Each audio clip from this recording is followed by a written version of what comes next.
The girl in Santa Barbara. I can't believe it's Rock and Roll e Santa Bárbara do Oeste. Será que existe alguma relação? Uma cidade interiorana com mais de 200 anos. Será que essa gente é de preservar o passado, cultivar tradições? Talvez nem seja tanto assim. Bom, para saber se o rock faz parte da cultura da cidade, a gente precisa viajar no tempo e conhecer algumas histórias.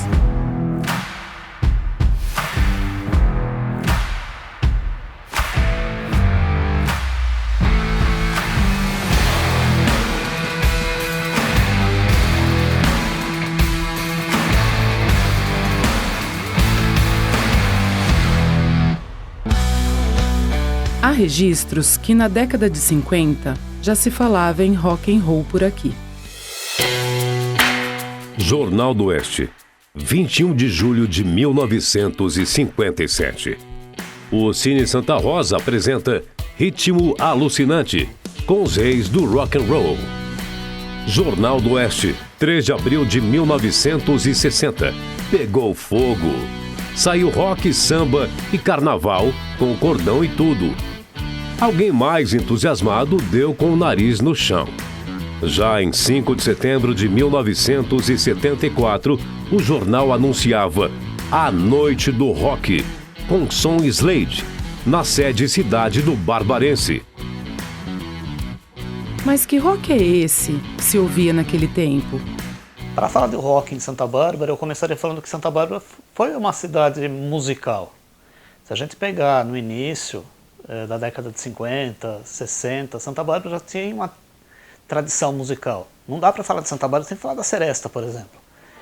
A nossa banda musical ela é centenária, então a cidade sempre teve uma veia musical. Mas eu acredito que a partir da década de 70, final da década de 70, principalmente quando houve um movimento cultural na cidade, que foi um agito cultural, vamos dizer assim, com a construção e a inauguração da Casa do Artista Antônio Duarte. Nesse momento, Santa Bárbara entra num universo que se destaca muito nas artes plásticas e também na música. Surgem muitas bandas de garagem mesmo, que vão se destacar. É no período que os irmãos Maluf vão se destacar. Durante as vernissagens da Casa do Artista sempre tinha uma apresentação de música. E isso, muitos bares começam a surgir na cidade, onde esses bares vão também ter um apelo musical muito mais forte do que o próprio bar, que acabam sendo quase shows, você vai para o bar para assistir shows. Então eu acredito que nesse momento o agito cultural vai ter forte influência para o rock e para a música. E não é que o destino quis que Roberto Carlos conhecesse Santa Bárbara de um jeito inusitado? Ele passava pela cidade porque ele possuía uma fazenda, se eu não me engano, em São Pedro, e na época era obrigado a passar pelo centro da cidade. O carro dele quebrou, um mecânico aqui de Santa Bárbara que foi arrumar, conhecido da cidade, e acabou virando uma atração turística, o carro quebrado do Roberto Carlos. Mas é verdade. E foi na época do Roberto Carlos como roqueiro. E não foi só o rei Roberto Carlos que teve história por aqui. A nossa rainha do rock, Rita Lee, tem laços com a cidade. Ela conta em seu livro autobiográfico que, quando criança, frequentava uma festa em Santa Bárbara que acontecia num cemitério. Neta de imigrantes americanos, teve o Lee acrescentado ao nome em homenagem ao general confederado Robert Lee. Em sua autobiografia, publicada em 2016 pela editora Globo, a cantora conta que participava da Festa dos Confederados, para ela, um evento pra lá de surreal. E essa relação com os confederados trouxe mais gente para cá. Em julho de 1998, de forma muito discreta, o baixista americano Mike Dirnt, do Green Day, visitou a cidade para conhecer a história dos americanos estabelecidos na região que deixaram os Estados Unidos após o fim da Guerra da Secessão. Em entrevista ao Jornal Diário de Santa Bárbara, o músico contou: Não fui reconhecido por ninguém em nenhuma das outras cidades por onde eu passei. Mas em Santa Bárbara, várias pessoas me reconheceram. Esse tal de rock and roll há tempos deu as caras por aqui. Pouco a pouco vai surgindo uma galera que passa a se interessar pelo som, pelo estilo, pelos artistas. Algumas dessas pessoas têm muitas histórias para contar. Em 1963, chegou em Santa Bárbara o primeiro LP dos Beatles, Os Reis do Iê. O primeiro LP dos Beatles e eu comprei. Aquilo contaminou, né? Acho que foi de 13 anos. Eu ganhei um disco do Kiss, Destroyer. Eu escuto até hoje. Dali pra frente, eu não parei mais. Se até 1970 e pouco não era permitido que os bluesmen americanos tocassem para a plateia de brancos, então o blues era o começo de tudo, mas o Elvis, com os filmes e com as músicas, já despertava muito interesse, mas o que vem realmente, o que marca mesmo é Beatles. Nossa, eu, Roberto e o Tuco éramos mais ou menos a mesma idade. O João era um pouco mais velho, mas quem arquitetou tudo foi o Roberto. Nós ensaiávamos na Vila Rome. Tinha um amigo nosso que tinha uma casa lá, meio isolada. O Tuco, André Rome, era o baterista, o Beto Tedesco, guitarrista, eu baixo. E um dia eu estava com uns amigos assim, escutando o som no carro e cantando. Ele passou por mim e falou assim: eu vou montar uma banda de rock, você que vai ser o cantor. Eu falei: pô, tá bom. E o Jota no vocal. E aí nós marcamos um dia à noite para reunir na casa. Foi em julho, foi em férias. Dia 4 de dezembro de 1982, nós fizemos uma apresentação na boate do Clube Barbarense. Depois disso, o primeiro grande, por incrível que pareça, foi aqui, nesse palco aqui. E fizemos uma divulgação, uma propaganda e, para nossa surpresa, imagine, rock and roll, nos anos 83, era um negócio ainda, estava começando. E aí chegamos para tocar, lotou, arrebentando, todo mundo subiu nas cadeiras, arrebentaram tudo. Ele falou: nunca mais vocês tocam no anfiteatro. Lotou, gente com caixa de cerveja, foi um diabo.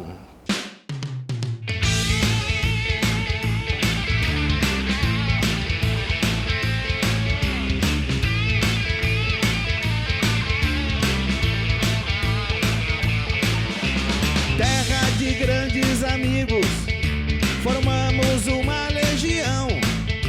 Garotos mal compreendidos, roqueiros de convicção, Santa Bárbara Blues. Eu simplesmente comecei a estudar muito mais porque eu via JB tocando, Seda.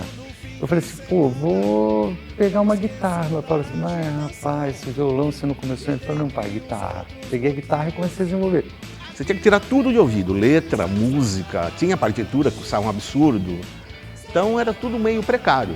Livrozinho, livros, biblioteca, e aprendendo, desenvolvendo as escalas, fui aprendendo. Falei assim: caramba, precisamos montar uma banda, né? E aí começou a aparecer bandas. A primeira formação era autoral e lado B. Tipo, todo mundo tocava o tio, né? Ela tocava lado B. Talking Heads, ninguém não se ouvia. Ojeriza, Violeta Deltono, coisa que eu aprendi com o pessoal do Senhor da Lide. Nunca comecei a acompanhar o Jeff na época, né? Ouvindo música junto, minha mãe viu que me interessei, me deu uma primeira guitarra. Aí comecei a trabalhar já, com uns 14, 15 anos, trabalhar. E meu primeiro abono salarial, eu comprei uma bateria e dei para um amigo nosso. Era um moleque que brincava na rua, falei: vamos tocar bateria?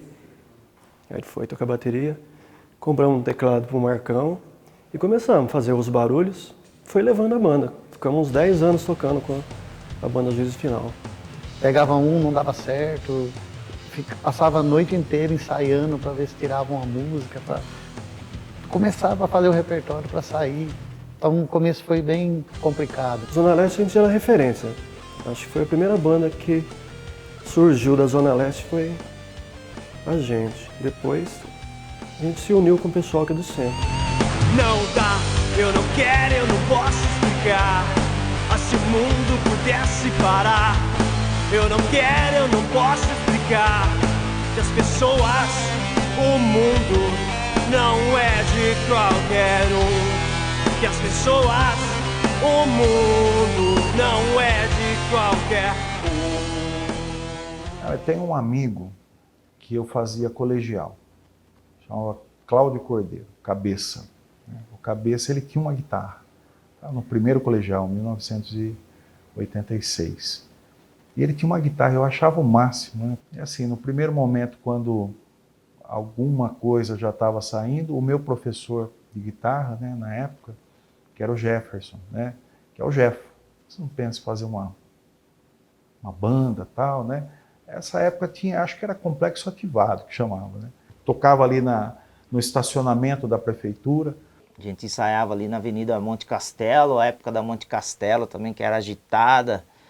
Então de sábado e domingo a gente começou a fazer uma barulheira lá. E a banda era noise, né? Teve um show de calouros e eu sei que eu fiquei tão traumatizada que um dos jurados falou assim pra mim: você não canta nada.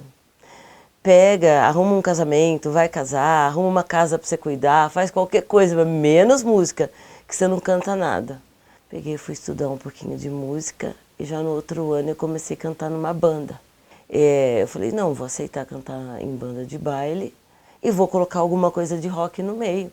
Aí comecei a introduzir Rita Lee, Nina Hagen. Década de 80, começo de 90, final de 80, começo de 90, a gente tinha uma banda, né? Montamos uma banda, eu, meu irmão, mais uma galerinha, o próprio Michel participava dessa banda, o Cleito, que toca bateria, tocava nessa banda. E, obviamente, a gente tocava rock nacional, então esse foi o primeiro contato assim, com o rock nas nossas vidas, assim, muito novo, acho que devia ter uns 11, 12 anos. E a primeira banda era o Ed, que inclusive toca no Beer Brothers, né? Era o guitarrista, o Alessandro, que não toca mais baixo, né? Mas era o baixista da época, e o Gulão, Gustavo Matarazzo, era o baterista. E fazia aula de guitarra, inclusive fiz aula com o Sérgio Uruca, depois com o Sérgio Quina, né?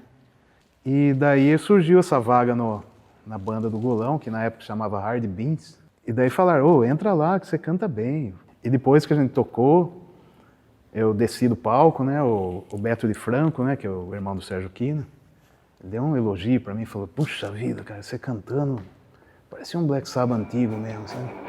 Foi que eu falei, pô, acho que eu devo cantar razoável, né? Acho que eu vou continuar, né? Eu não vou desistir.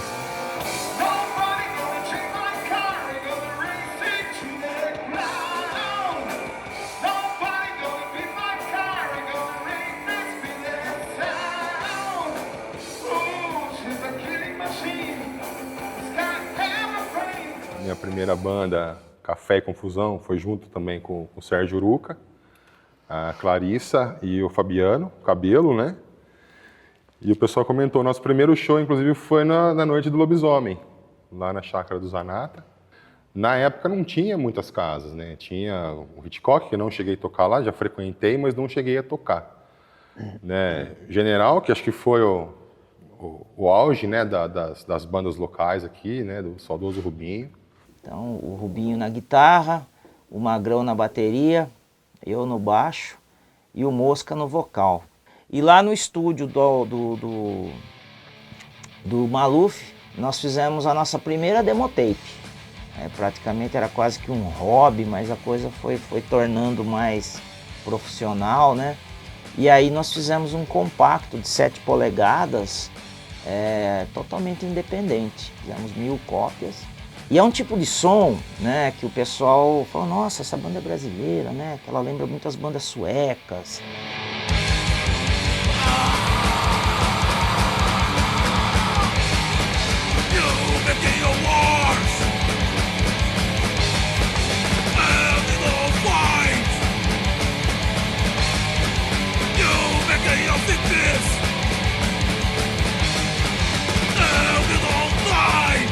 Tinha um bar ali na Inácio Antônio com a General Osório, eu acho, que chamava, era o bar do Gil, né? Que era o Gil, o Ageru, o pai dele, Dona Maria, né? E os músicos da cidade iam todos lá. Então você tinha o Milson, você tinha o Beto Franco, eu vi os caras tocar, eu falei assim, não, eu quero tocar também, né? Quero tocar. Enchi o saco do meu pai e ele comprou um violão, comprou do Gil. E aí eu fui fazer aula com o Quina. E na cidade, assim, com rock, eu me lembro, assim, o meu primeiro contato que eu tive com o Quina, que já tocava muito na cidade, tinha seus trabalhos, e a gente se conheceu meio no museu, tinha um barzinho no museu. Cara, ele é o rock and roll, entendeu? Ele é o rock and roll. Tipo, se ele chegou pra mim, ensinou 3 acordes de rock and roll, eu falei assim, vou te montar uma banda, vou montar uma banda pra você.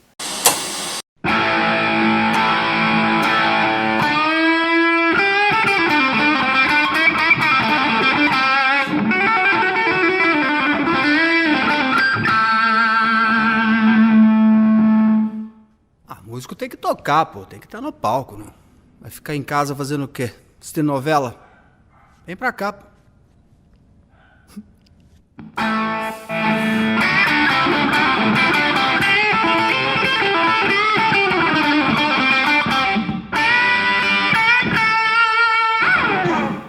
Aí eu falei, ó, tem o William. Ah, não, beleza, traz o William. Ah, tem o Eliezer também, não, traz o Eliezer, tá faltando o quê? Ah, tá faltando um baixista, eu arrumo um baixista pra vocês, espera aí. Ele, na época, fazia algumas coisas de guitarra e fazia um pouco de teclado também, ali meio misturado, o teclado estava disponível, né? E eu fui brincar ali, fazer uma canja, e a partir dali eu tinha estudado algumas coisas da linguagem, né? De como a gente tocava o piano para o rock, o órgão para o rock, e acho que ele gostou, naquele momento era muito novo, adolescente pra caramba.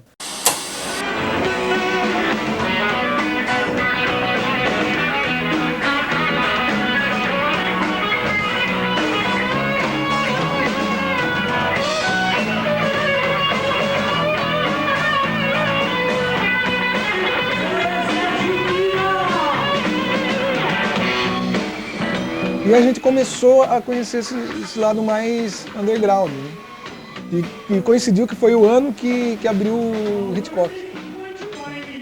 Então a gente começou a ir, frequentar, ver as outras bandas, todo aquele cenário diferente. A gente quer uma banda assim, a gente não quer ficar tocando música dos outros, vamos começar a tocar música nossa. E aí que surgiu o The Donalds, né?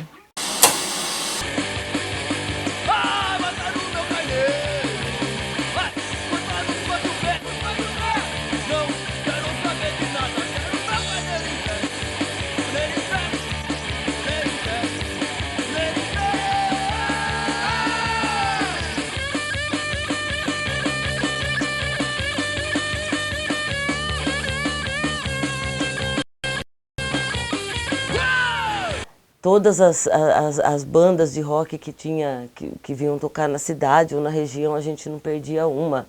Aí a gente montou a CPK. Até hoje tem gente que fala, nossa, cara, eu via você lá na Rua Pernambuco. Às vezes eu nem lembro.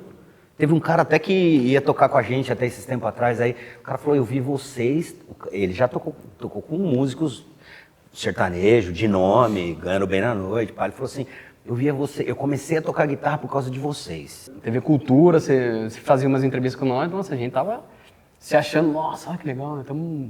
A gente tava aparecendo na televisão, né, cara? Famoso, a gente quer ficar famoso. A gente tinha essa ideia, eu quero ser famoso, quero viver de música, você entendeu?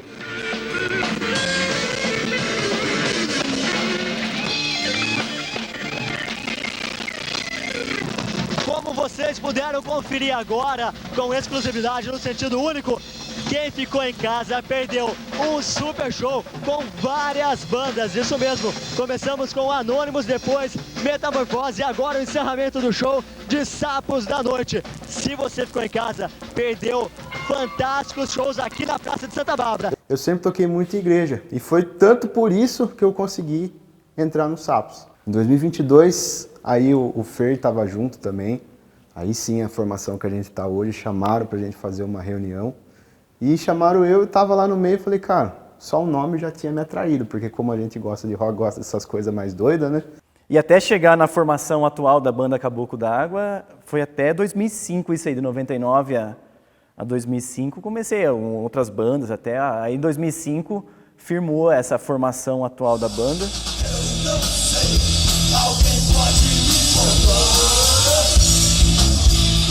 A professora, mas você tem coragem de cantar para a classe? Eu falei, tenho. E cantei para a classe, cantei para a escola e cantei no festival. Não ganhei, mas foi daí que saiu minha primeira banda. O rapaz que foi tocar comigo no festival, porque eu não podia tocar cantar sem um acompanhamento, me convidou. Ele é uns 3 ou 4 anos mais velho que eu. A gente podia fazer uma banda. Então minha primeira banda foi de garagem. Cara, desde a 5ª, 6ª série que eu estudava no Gabriel e tinha os shows de talento lá, a gente já começava a se apresentar ali já. Inclusive tem uma história bem legal ali, porque teve um show uma vez ali, a gente não tinha equipamento nenhum, né? Era uma coisa meio escassa. E o Sérgio Quina tinha um estúdio do lado da escola, e a gente foi lá, eu conhecia ele já, eu falei, ô Quina, empresta pra gente o microfone, ele prestou tudo, cara. E a gente conseguiu fazer o show na escola, sensacional. Inclusive a gente até estragou uns pedestal dele de vocal, ele não ligou, Quina, sensacional. O meu primeiro show mesmo, assim, vou dizer assim, numa casa de show, eu era menor de idade, ainda eu toquei no General, que era do Rubinho. O Rubinho deixou eu tocar lá, acho que eu tinha 15, 16 anos. E eu me lembro de uma situação engraçada, inclusive, que a gente estava tocando num barzinho chamado Caiaque. Não sei se a galera vai lembrar, era praticamente em frente aonde era o antigo General. Quase em frente, assim, era um lugarzinho bem estreito e tinha muito problema de barulho. A vizinhança toda reclamava demais. E a gente tocando, estava tocando em 3, acho que era eu, o Israel e o Kina, e tocando rock, e daqui a pouco gritaram, polícia. A polícia mudou, um olhou para a cara do outro, mudou a chave rapidinho, falou, olha que coisa mais linda, com bossa nova, né, para dar uma abaixada no clima. Mas não adiantou, a polícia fechou aquele dia e foi embora. Eu ainda me lembro um pouco mais velho, já indo ao Hitchcock, vendo outras bandas, depois no General, as bandas começando, então... mas sempre foi uma cena mais fechada, era uma coisa menor, né? Eu lembro da gente tocar no Barbarense ou em eventos assim na cidade, mas eram coisas bem pontuais. Passou um pessoal aqui que deixou, carimbou uma galera aí no rock, né? O pessoal do Hitchcock, os Maluf, né? Muita gente fez história no rock barbarense. E alguns, por diferentes circunstâncias, estão por aí. Em outras cidades, fazendo seu trabalho e levando o nome da cidade na bagagem. Para encontrar esses personagens do rock e da música barbarense, foi necessário pegar a estrada.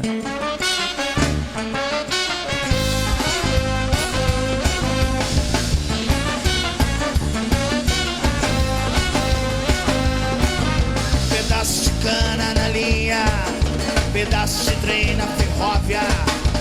Ombro gingando, braço gritando, garapa de óleo na estrada.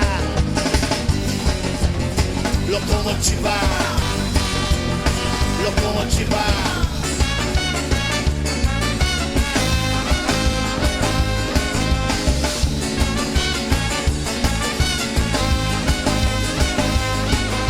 Suco de milho chupado, caldo de cana na serra. Creme de ferro minguado, casebre de palha tarado. Locomotiva, locomotiva.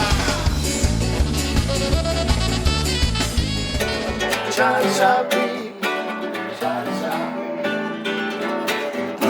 muitas vezes no cinema você me fez sorrir. Para começar a falar disso, tem 3 pessoas, bandas, acho que são as mais importantes. Não posso deixar de citar. Primeiro o Jeffo, que foi o cara que convenceu a gente a estudar música para a gente montar uma banda. O Jeffo sempre tocava o violão ali no jardim ali da biblioteca. Eu lembro que eu via ele tocando lá, então para mim era ir tocar a música dele. Então isso me chamou muita atenção. Nunca tinha visto alguém que fazia a própria música. A minha família é muito musical. Meu pai já tocava violão, chorinho, essas coisas. Minha mãe fazia uns backing com ele. Meu avô foi maestro, Otaviano Trombe, maestro em Santa Bárbara. E os outros 2 que eu não posso deixar de citar é tanto o Sol Laranja quanto o JB Band. Porque o JB Banda era a banda de rock mais o rock gringo mesmo, aquela coisa de tocar o blues, o rock and roll, eles tocavam Stones, Clash e o caramba. E o Sol Laranja tinha o rock, mas com o pé no MPB. Então são duas influências super ricas que a gente teve nessa época que não dá para não mencionar isso, porque influenciou o que a gente foi a se transformar no futuro. As minhas irmãs todas musicais, todas cantando, uma tocava acordeon mais velha. Aí o meu irmão, o Boca, tocava com o Quina e com o Beto de Franca e com o Rubão, chamava Fuga. Bandinha de garagem, né? E mamãe, por favor, venha me tirar daqui, sabe? Os rockinhos ali, e começamos a falar, não, vamos compor as nossas ideias e tal. Eles ensaiavam do lado da casa da minha casa, na Paulo de Moraes, a casa da minha avó. Totalmente de berço, né? Meu pai era um grande músico, compositor, e sempre incentivou muito, né? A música lá em casa, em família, reuniões de família, e todo mundo cantava e tocava, então... Minha relação com a música, na verdade, começou de moleque, né? Começou na igreja, na Nossa Senhora Aparecida, lá que eu comecei a aprender a tocar violão. Aí depois, inclusive, os meus primeiros professores foram o Beto Franco.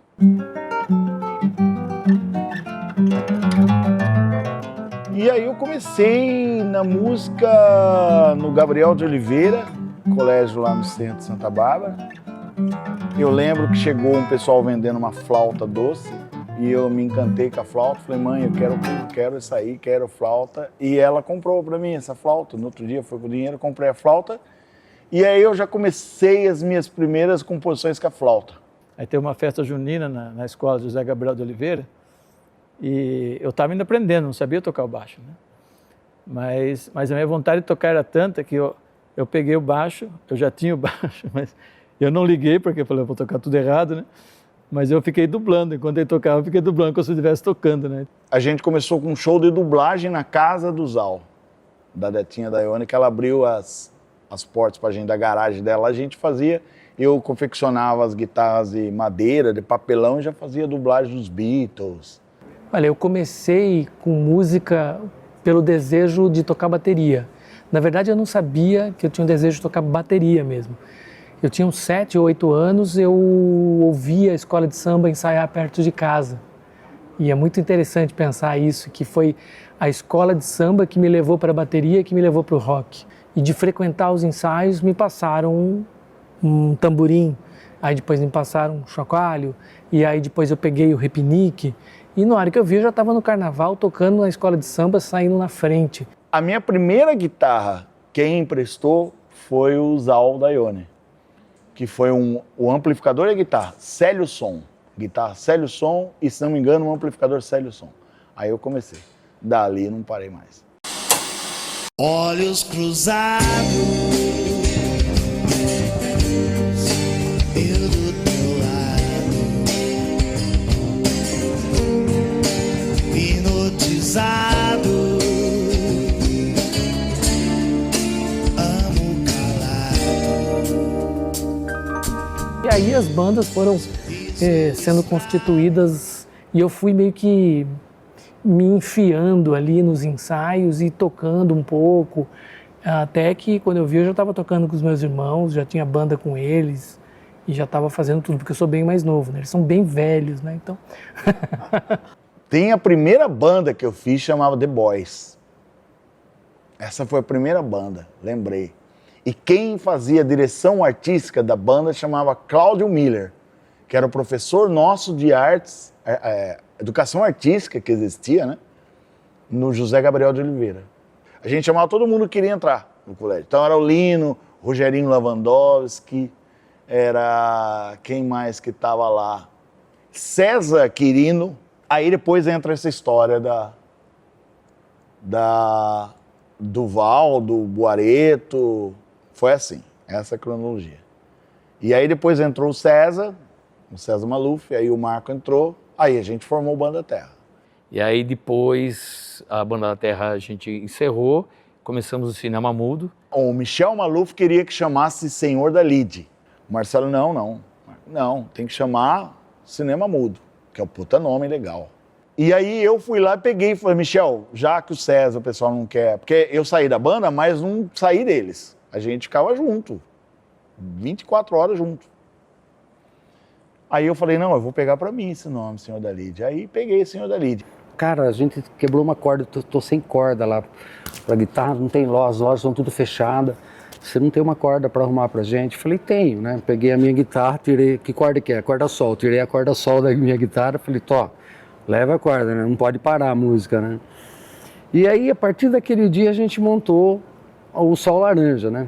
E começamos a compor em cima dessas ideias, né? Aí tem o Charlie Chaplin, tem o próprio som, a música do Som do Verde Vale, né?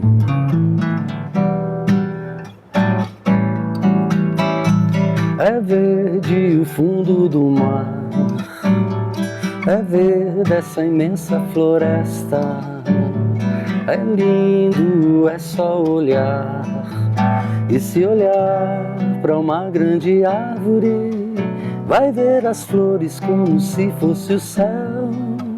É a natureza se mostrando pra gente, e a gente sente que pode mudar. E aí comecei a entrar nesse meio, toquei na época, tinha época que eu ia curtir, né? Aí depois montei uma banda que era de punk, uma banda de rock, uma banda pauleira.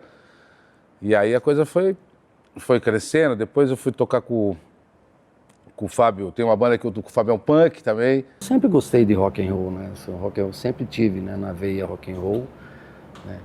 Desde o Sol Laranja e dos outros CDs que a gente gravou, tem bastante coisa, né? Com o próprio Raiz Quadrada, com o Sérgio Quina, né?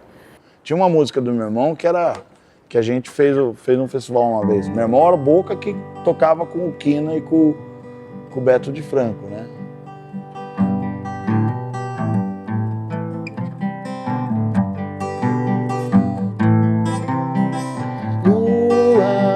Anseio por te ver, gira de vasta escuridão, gira um giro com razão. Era mais ou menos assim, voa num voo solidão. E depois de uns anos acabou o cinema mudo, o fim do cinema mudo, aí a gente pirou o cabeção e fizemos o Concretions, que não tinha nada a ver com nada daquilo, tudo que a gente tinha, mas que tinha na bagagem tudo isso que a gente tinha vivido, mas era uma outra história. Se a fome não fosse uma desgraça, se as doenças não viessem de graça, se as balas do revólver fossem balas de hortelã, se os olhos fossem nas mãos e na cabeça e coração, se a boca fosse um pinto, o ouvido fosse um bico, se o vento fosse um homem, a mulher fosse um unicórnio. Se tudo fosse, o que seria assim? Se tudo fosse, o que seria de ti? Se tudo fosse, o que seria de mim? Se tudo fosse. Os olhos da mídia se voltaram para o interior. Inclusive, uma das coletâneas, que é da Banguela Records, que é dos Titãs, chama-se Pico Corococó, né, que era justamente uma alusão às bandas do interior. Tinha a nossa banda e mais 3 bandas ali de Campinas e Piracicaba. Concreteness, a capa é bacana. Aqui, ó. A gente lançou no meio do ano aí, tá chegando a 10 mil cópias já, uma gravadora independente, isso é um número legal, a gente tá batalhando, fazendo. Como é que chama a gravadora? É a Tinitos, mesmo do pessoal do Karnak, do Nômade. É a distribuição da Velas. Ótimo. 10 mil cópias vendidas já? Isso é muito bom. Vamos de som? Vamos lá então. Sim. Concreteness ao vivo aqui no H. Som!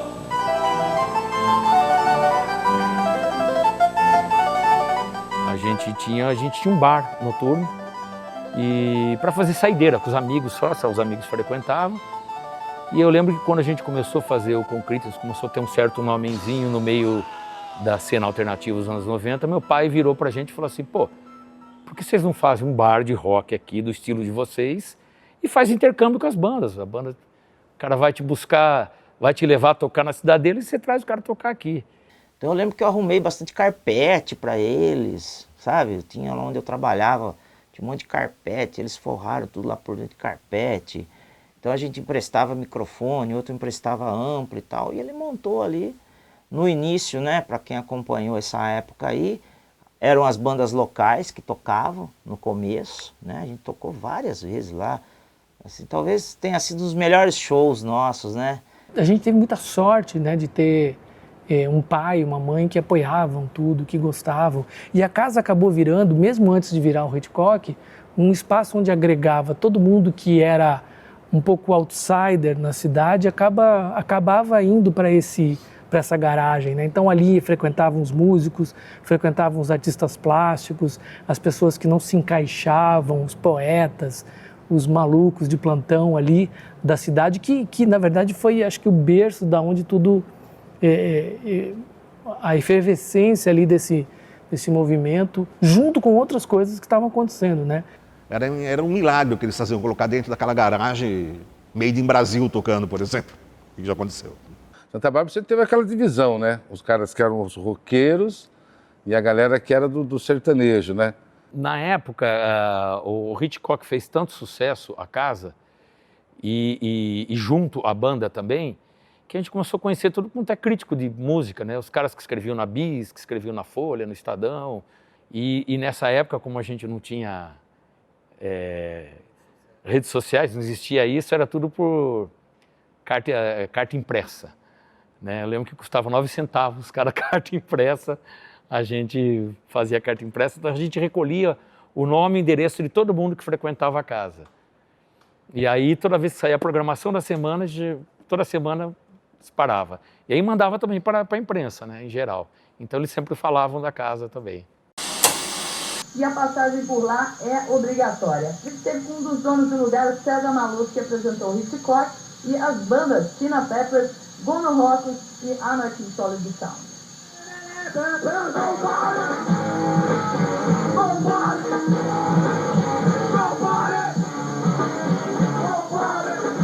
É isso aí, agora a gente vai entrar no Hitchcock pacote para conhecer como que funciona a casa. Vamos lá, galera. Só existem 2 bares aqui perto. O Hitchcock, que é aqui em Santa Bárbara, e o Blackout aqui em Jundiaí. Quer entrar na bilheteria, quer comprar convite, você entra aqui, ó. Põe a cabecinha aqui, chama o Marcão. Marcão, que vende o bilhete pra galera aí, ó.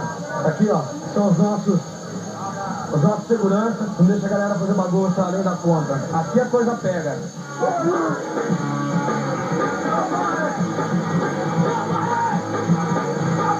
Faz 6 meses que a gente está tocando e ele deu uma chance para nós, abriu a porta do bar para a gente tocar.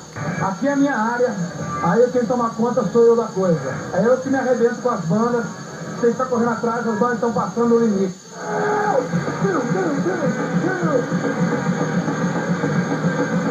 O pessoal do interior é mais precipitado, assim, essas coisas, então agita mais, sei lá. Lá em São Paulo, o pessoal fica olhando, assim. Aqui o pessoal fica gritando. Todas as bandas passaram por aqui, todo mundo tem que passar. Só isso. Vamos ver quem é responsável pela trilha sonora do Hitchcock. Olha aí, esse careca aqui, ó, muito parecido comigo, né, por sinal. Parecidinho, né? Aqui a parte de fora. Lá dentro é muito quente, então todo mundo quer tomar um ar mais fresco dentro pra fora aqui, falou? Choveu, ferrou. E ali o velho lá, o velho é tímido, agora vamos conhecer o camarim.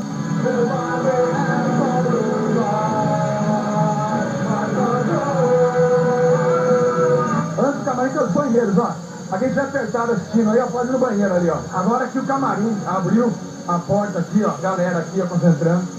Aquele lá se concentrou tanto que até pagou. Quem vem aqui não escreve na parede, não recebe o cachê, leva porrada na hora de ir embora. Se você quer tocar no Hitchcock Espaço Rock, tem que mandar uma fita demo para o seguinte endereço: Rua Inácio Antônio, 630, Centro. Acho que a banda mais famosa que passou por lá, que até hoje é famosa, é o Planet Hemp, que foi o último show da casa, foi quando o Planet Hemp tocou lá. Depois disso eu montei um bar, né? Eu tive o Clandestino, que na verdade era clandestino porque o bar não tinha documentação nenhuma, né? Então ele chamava Clandestino, que era um bar no fundo, ali no bar do João, lembra? No bar do João que tem lá na Monte Castelo, tinha um corredorzinho no fundo ali. E aquele bar a gente montou um palco, etc. E ali rolou várias bandas, né? Inclusive esse bar depois, ele foi do Rubinho depois, esse bar.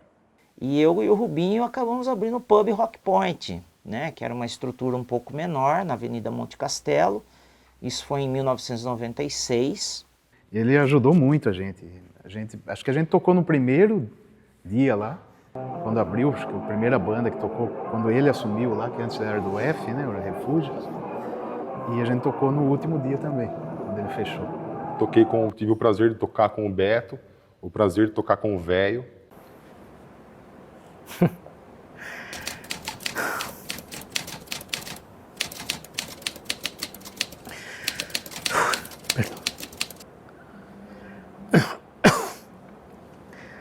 Eu acho que ele foi fundamental na minha história, porque além de um grande amigo, né, que viveu em casa, que estava ali o tempo inteiro,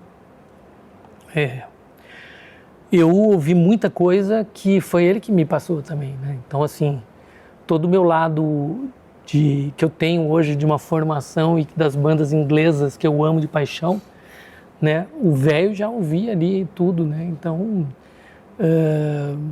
de todo aquele, né, Smiths, The Cure, Jesus and Mary Chain, Echo the Bunnymen, todas aquelas bandas que eram muito caras para ele, né? Eu acho que a figura dele, assim, é uma figura que eu lembro do Velho antes dele estar na banda. Eu lembro dele no Esporte Clube Barbarense, dançando todo vestido de preto, dançando quando tocava rock, né? Então ele ficava no canto, tinha um jeito específico de dançar, e eu ficava ali olhando para aquele cara, né, branco, assim, com aquela roupa preta, aquele visual gótico e tal, e eu sempre admirava de longe.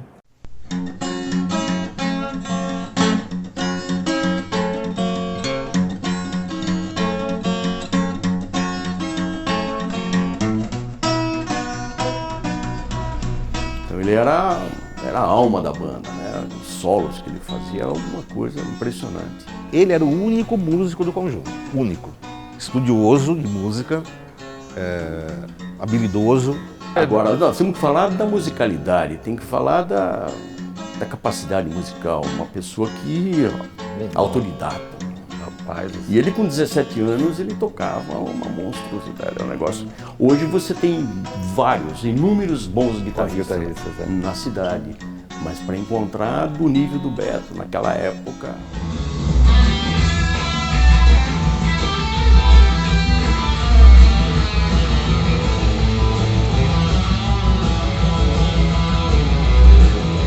Jeito Beto Tedesco de ser, né? Dá aqui esse violão, moleque. Deixa eu afinar ele aqui. Ele foi lá, afinou o violão, virou pra Dona Maria, que era dona do bar, e falou assim: Dona Maria, dá um copinho de pinga pra mim. Ela chegou com o copinho de pinga, ele falou assim: não, Dona Maria, vazio, não cheio. Ela foi lá, voltou com um copinho de pinga, ele colocou assim, fez um slide e mandou um blues. Aí eu falei assim: pô, né, é isso que eu quero. Nunca cheguei no pé do tocar igual o Beto, assim, né? Mas era um puta guitarrista, assim. Acho que foi, sem sombra de dúvida, um dos melhores guitarristas que eu já vi tocando, assim. De perto, assim, sabe? O Rubinho é o pai de todo mundo da minha geração que toca rock. O Rubinho é o pai, cara. Se não fosse o General... O Rubinho era um cara fenomenal, porque ele como diretor artístico era perfeito. Ele dava oportunidade para todo mundo. Descobria a gente, sabe? Trazia gente de fora, fuçava. E eu lembro que assim, a gente fez a festa foi do caralho, assim. E aí o Cabeto ia dormir em casa, e de repente falou: Cabeto, vamos comigo, preciso desligar o bar, apagar tudo lá. Aí descemos no bar, fomos apagar, de repente eu olho, tem um pé, uma perna assim no palco, assim. Falei: mas tem alguém deitado ali no palco. Eu levei um susto, né? Eu cheguei perto, era o Rubinho, tava deitado, dormindo, já tinha tomado todas. Eu ia trancar o bar com ele lá dentro. Assim como a do Rubinho, assim como a do Beto Tedesco, que também já foram, né? E que são pessoas, é interessante pensar isso, né? Que tem uma alma rocker, né? Que de repente nasceu ali eu não sei te dizer por que tem isso ali em Santa Bárbara, mas de verdade eu posso afirmar que tem. O som de Santa Bárbara reverbera e muitos artistas chegam na cidade para grandes shows. Com a popularização do gênero musical e a possibilidade de receber grandes atrações, a cidade se posiciona como um importante palco para artistas reconhecidos nacionalmente. Eventos públicos e promovidos em clubes da cidade trouxeram, entre outros shows, Viper, Angra, Engenheiros do Havaí e Titãs, que fez um show clássico de rock and roll no Salão do União Barbarense. Titanomaquia, galera sem camisa, gritaria, ninguém com celular na mão. Eles ainda não existiam.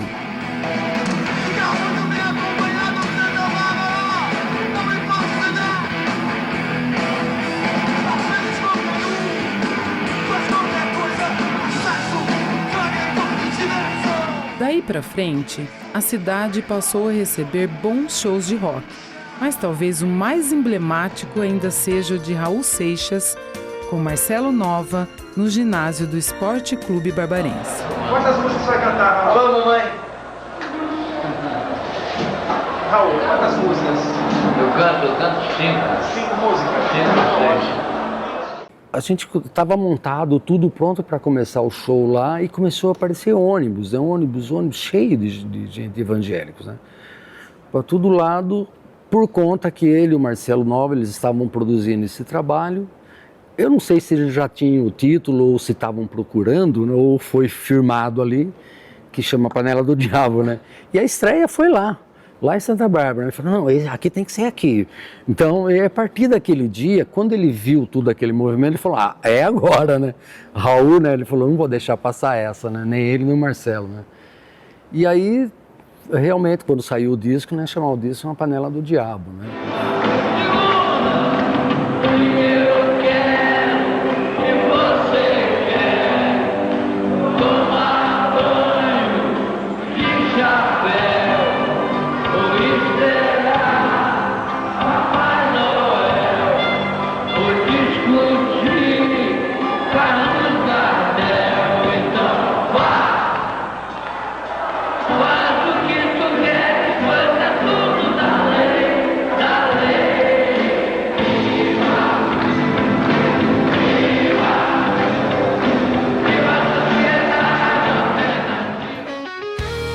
Os eventos públicos passaram a contemplar o rock em sua programação e, com a aceitação das pessoas, se tornaram cada vez mais frequentes e mais bem organizados.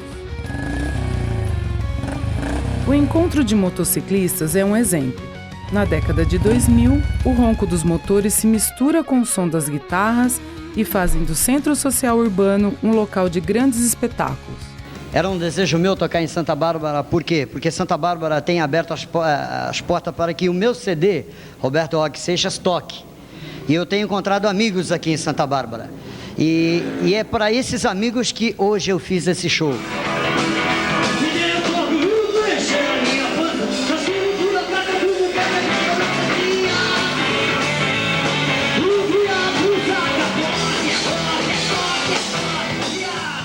Em 2009, Santa Bárbara é contemplada com a Virada Cultural Paulista e o barbarense apresenta o seu show à parte. A cidade bate o recorde de público entre as participantes da virada e passa a ser referência para a realização de grandes shows. Entre os maiores públicos, claro, os shows de rock. Passaram pela cidade ao longo dos anos o Traje a Rigor, Hit, Titãs, Ira, Raimundos, Nação Zumbi e Fresno. Este último em evento promovido pela Prefeitura Municipal. Em 2022, os shows de Pitty e Nando Reis foram destaques no evento Virada SP. As bandas locais sempre buscaram seu espaço em eventos públicos e privados. Com personalidade e qualidade, fizeram e fazem a cidade pulsar ao som do rock and roll. Toquei muito naquele Rock na Avenida, toquei também, que era bem legal aquele evento, né? No antigo Maiômetro, né? Que tinha, era bem legal. Toquei ali os festivais de música, né? Canção da Terra, que teve também. No Molon, Jardim Europa, no Jardim Pela e Centro Social Urbano. Praça Central aqui de Santa Bárbara foi muitas vezes. Central era uma vez por mês, a gente estava aí. E sempre Santa Bárbara ligava, o pessoal ligou, vamos tocar na igreja. Vamos tocar no Rapadão, que era a praça, antigo Rapadão. Vamos tocar na frente da prefeitura, tem uns eventos aqui, um palco.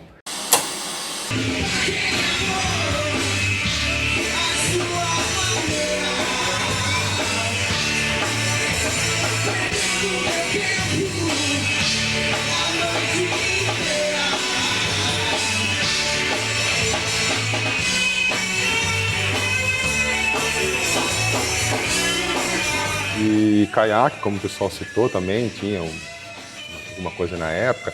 Eu lembro aqui do Maiômetro, quando faziam rock na avenida aqui. Eu lembro até então, no final dos anos 90, ali tinha muito evento na Casa da Criança, tinha no União Barbarense, ele tinha evento também de rock, e a gente sempre ia assistindo esses eventos. É isso aí, galera, na última quinta-feira aqui na Choperia Barbará, rolou a festa Fuzuê no Barbará, muita gente bonita. Tinha gente bonita que eu não tinha, fala a verdade. Lógico, maravilhoso. Sabe o que acontece? Festas de faculdade, povo light, maravilhoso. Porreta, porra louca! Porreta, porra louca! Então foi assim, foi essa festa que você confere agora.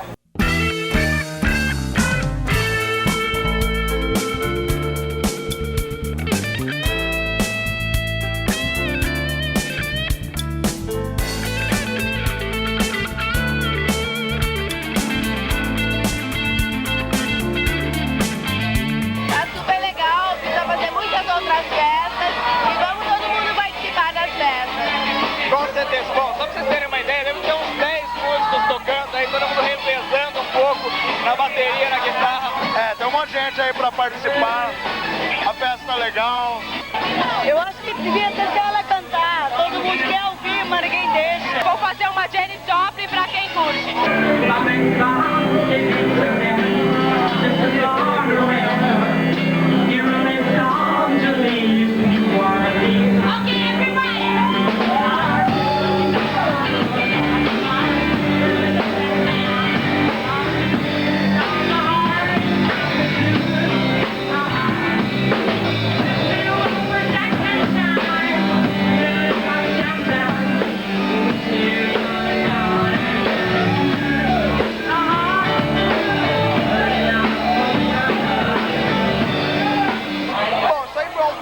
Que rolou aqui no Barbará nessa quinta-feira, já que o Giovanni Bonfim aqui foi um dos músicos que tocou nessa festa. Curtiu a festa, meu? Muito legal, cara. Isso aí. Gostou mesmo? Você tocou também com o pessoal? Eu toquei, a gente fez o som, eu, o Álvaro, o Weber. Uns 300 músicos aí. Só tem músico aqui hoje. É só correr até chegar a hora que o mundo em movimento já não tem mais tempo de ter tempo de notar mais um corpo morto sem documento.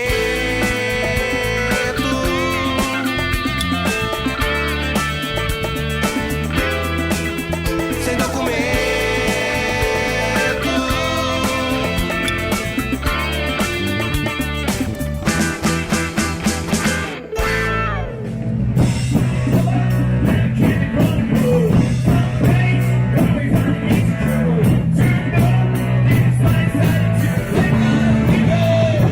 O Bloco do Rock surgiu a partir de 4 amigos.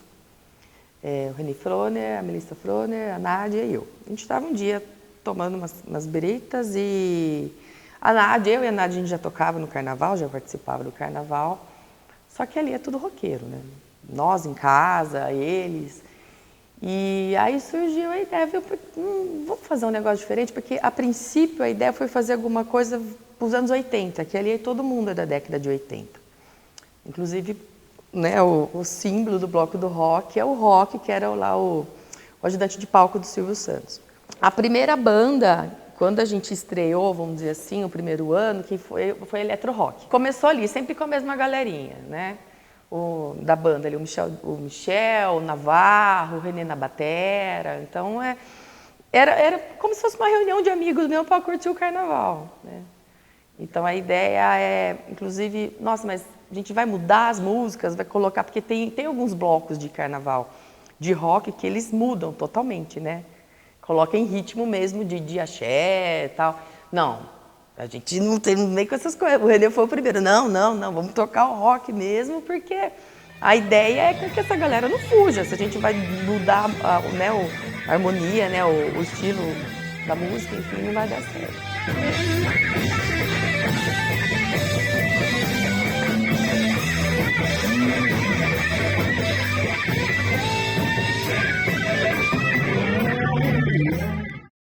Eu organizei durante muito tempo o Rock na Estação, ali na Estação Cultural, que era às sextas-feiras, a partir das 18, 19 horas. Era um evento totalmente independente no início. E a gente começou a tocar para valer mesmo, foi quando surgiu o primeiro Rock Fest, daí, em 2014. Tinha o Rock na Estação, mas não tinha um evento desse tamanho para tocar. E assim, bar, casa para tocar, depois que o General fechou, ficou muito escasso. Era uma coisinha ali, outra coisinha aqui, né?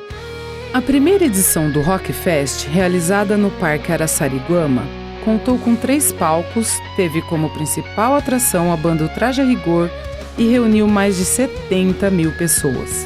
Estava indo para São Paulo com 3 amigos da banda que eu tinha na época lá, né? Daí me ligou o Sérgio Uruca. Denis já era prefeito, tá? Santa Bárbara. Liguei para ele, puxa, o que está acontecendo? Vai ter mais um show meu aí, cara?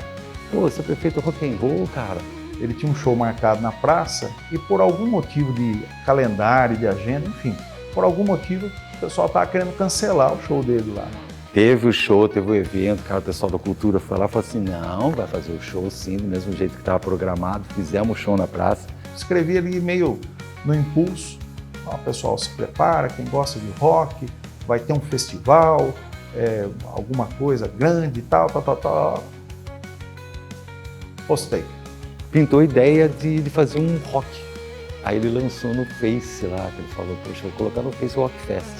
Primeiro, a ideia original é dar espaço para as bandas locais. Essa é a ideia original do Rock Fest. 40 bandas da cidade, chamamos aí mais umas 10, 12 bandas cover de alto nível, né? E uma atração contratada maior, né? Essas todas contratadas, né? Tanto as bandas locais quanto as bandas cover, mas uma atração mais conhecida, mais famosa. E no primeiro foi o Traje a Rigor. Em 2016, a usina concluiu um processo de transformação muito importante, que foi a sua revitalização. Todo o seu pátio externo foi oportunizado pela iniciativa privada, fazendo com que então o complexo ganhasse novamente vida. E assim, toda a sua área externa, denominada assim Novo Pátio da usina Santa Bárbara, pudesse ser ocupado. E o Santa Bárbara Rock Fest foi o primeiro evento a ser realizado aqui na usina Santa Bárbara nesse novo formato. Em 2017, o projeto ganhou ainda mais fôlego com incentivos governamentais e patrocínios. A terceira edição teve como diferencial a inscrição de bandas de forma totalmente online. Ao todo, 180 bandas se inscreveram. A programação oficial da terceira edição contou com 61 atrações, tendo os Titãs como show principal.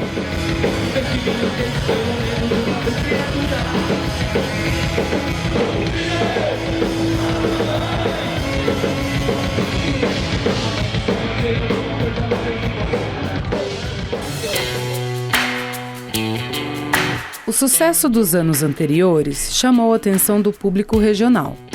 A quarta edição, realizada em 2019, contabilizou a presença de pessoas de dezenas de cidades. O sucesso do evento cruzou fronteiras e atraiu bandas de 8 estados.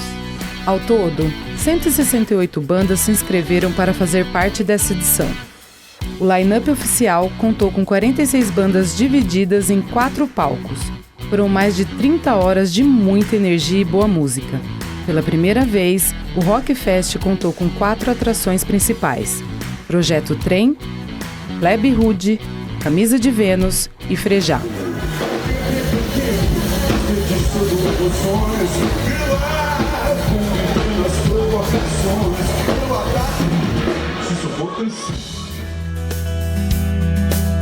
E quando tudo parecia caminhar para a consolidação do festival como uma referência para o rock no interior, veio a pandemia do Covid-19.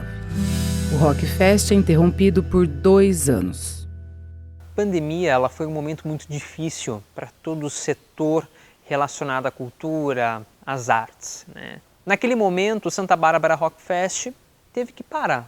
E, claro, quando ele retomou, né, ainda em 2022, a gente vivia ali o boom. As pessoas elas queriam curtir, elas queriam sair de casa, elas queriam ter a experiência novamente de ter esse contato pessoal.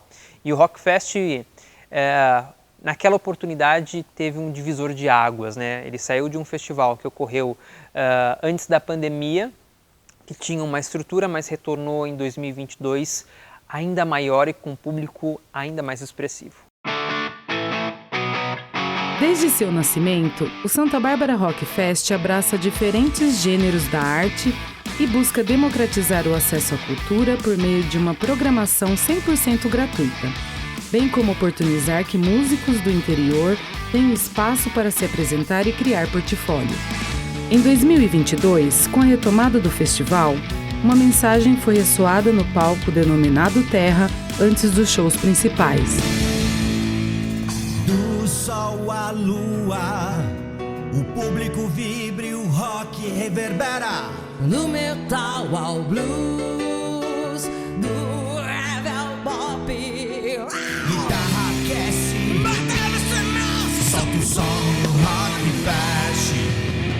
A nossa festa é bárbara e o rock renasce em cada canção. Todas as tribos, todos os sons, em toda banda bate um só coração.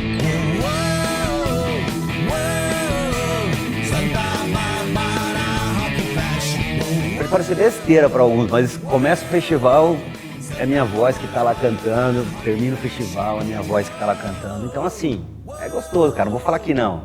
Ele é mais rock do que qualquer festival de rock que tem em qualquer lugar.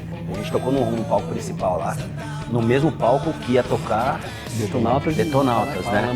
Mas não é nem que a gente abriu o show pros caras, a gente só foi a banda que tocou antes. A edição de 2022 contou com uma mega estrutura no complexo da Usina Santa Bárbara.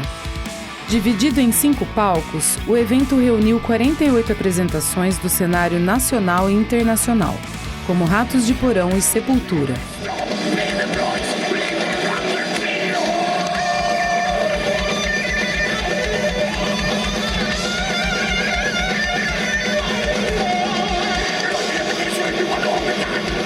Inclusive, em 2022, a gente teve o prazer aí de tocar entre Ratos de Porão e Sepultura. Foi sensacional. O Ratos parou, a gente começou, a gente parou, Sepultura começou. Assim, foi muito louco, cara.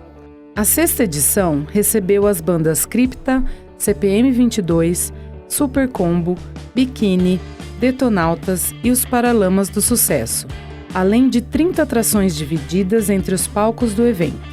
Bandas de 12 estados se inscreveram para participar dessa edição. Ele traz uma diversidade de gêneros do rock. Então a gente vai desde o metal até o pop rock, né?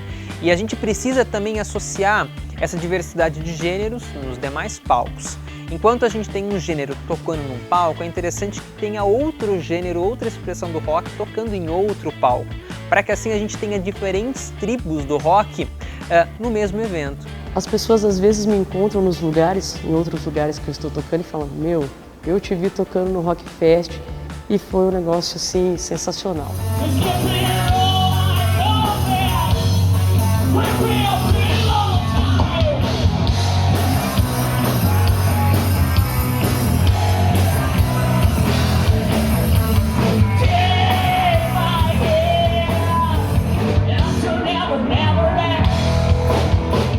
O Rock Fest, ele só deu certo quando a gente lançou lá em 2014, porque tem um pano de fundo do rock aqui na cidade.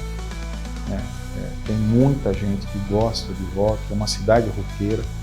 Mas eu acho que Santa Bárbara sempre teve essa cena, sempre teve muitas pessoas interessadas e envolvidas com rock, então isso é muito legal. Então, às vezes, uma paixão, uma coisa que a gente gosta, vamos abrir isso pra galera, pra população. Eu arrisco a dizer que Santa Bárbara é a cidade mais rock and roll do interior de São Paulo. A gente sempre teve orgulho de falar: onde vocês são de onde? A gente é de Santa Bárbara.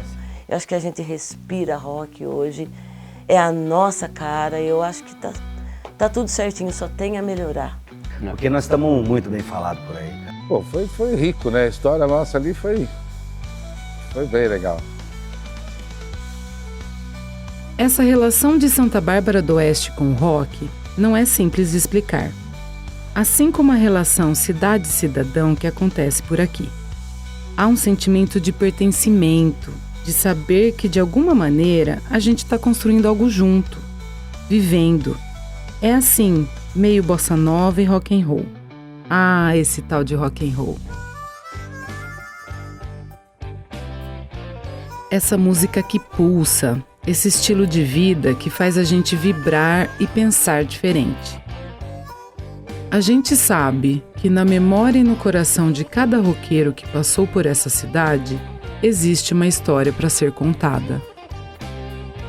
De Rita Lee a Raul Seixas, de Hitchcock a Rockfest, a história do rock em Santa Bárbara se confunde com a história da cultura recente do município. O rock está na garagem, na praça, nas ruas, na usina, na veia do barbarense. O rock vive e segue forte. Nessa cidade do interior e no interior de cada um de nós. É o rock no seu interior. I found a girl in Santa Barbara. I can't believe it's true. I don't know if it's right. Mas eu vou cantar em português. Santa Bárbara.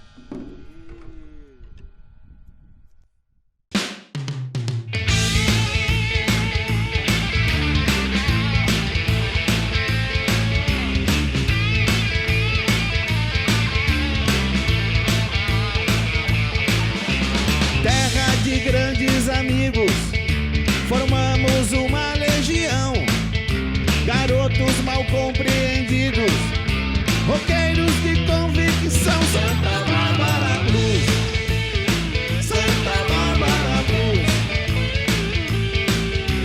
Fujo no fim de semana, esqueço da agitação, e dentre os outros motivos, aqui não tem poluição. Santa Bárbara Blues, Santa Bárbara Blues.